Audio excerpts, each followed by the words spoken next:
Coffee হাউসের সেই আড্ডাটা আজ আর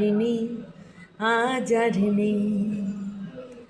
কোথায় হারিয়ে গেল সোনালি বিকেলগুলো সেই আজ আর নেই। নমস্কার বন্ধুরা, আজকে রবিবারের সকাল।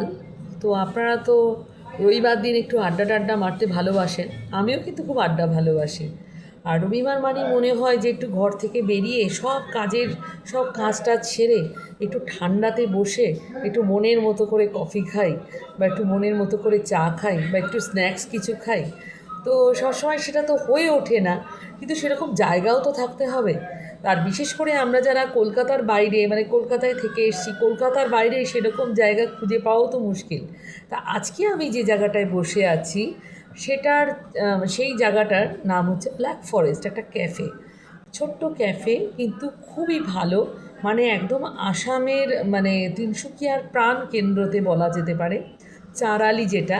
চাঁড়ালির কাছে সর্বজনীন বলে একটা স্কুল আছে, ও তার ঠিক উল্টো দিকে বিশালের ঠিক পাশে আমি রয়েছি। আপনাদের আমি দেখাচ্ছি। এই ক্যাফেতে আপনারা বিভিন্ন জিনিস পেয়ে যাবেন খুব রিজনেবল প্রাইসে, এবং খুব সুন্দর, মানে যেটা আপনারা কফি হাউসের যে ফিলিংসটা পান, সেই কফি হাউসের নস্টালজিয়াটা না পেলেও ঠান্ডায় বসে আপনারা যে রবিবারের যে আড্ডাটা, মানে কফি হাউসের যে আড্ডাটা, সেই আড্ডাটা কিন্তু এখানে আপনারা করতে পারেন বন্ধুবান্ধব এনে। বেশ ছোটো ছোটো টেবিল, পাশে চেয়ার দেওয়া, এবং এখানকার সবার খুব ব্যবহারও ভীষণ ভালো।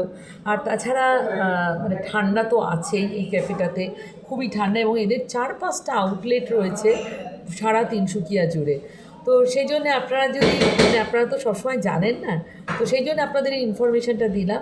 যদি আপনারা তিনসুকিয়া কখনো আসেন, বা যারা এখানেই থাকেন, তাদেরও এরকম আড্ডা মারার বা আমার মতো একটু ঠান্ডা হওয়ার দরকার হয়, বা একটু সামান্য টাইম আপনারা বেশ একটু নিজের মতো করে কাটাতে চান, কফি হাউসের ফিলিংসটা চান, সেই জন্য আপনাদের এই ব্ল্যাক ফরেস্টের কথা বলে দিলাম।